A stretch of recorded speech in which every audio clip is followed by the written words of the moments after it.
বলবো দেশের majority percent মুসলমান এই লেখাপড়াটা চাচ্ছে না, ঠিক কিনা জোরে বলেন? এই লেখাপড়াটা চাচ্ছে না।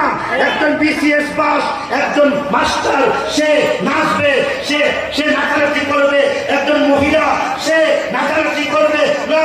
আমরা ওই লেখাপড়াটা চাই। বঙ্গবন্ধু যে লেখাপড়াটা বইয়ের মধ্যে দিয়ে গেছেন, আমরা ওই লেখাপড়াটা চাই। যে লেখাপড়াটা আগে ছিল ওই লেখাপড়াটাই আমাদের দরকার।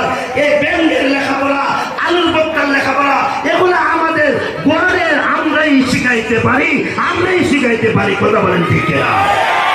এই জন্য একটা মাদ্রাসা আমি আপনাদেরকে বলতে চাই, সন্তানকে যদি লেখাপড়া শিখাইতে চান এই জাতটাকে মুসলমান বানাইব।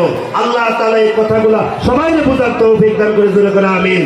আপনারা সবাই সুন্নাত মতো থাকবেন। আমার উস্তাদ মুহতারাম আমার শেখ মুর্শিদ আসছেন আল্লামা মুবারকুল্লাহ সাহেব হুজুর হাফিজাহুল্লাহ, আল্লাহ হুজুরকে নেক হায়াত দান করে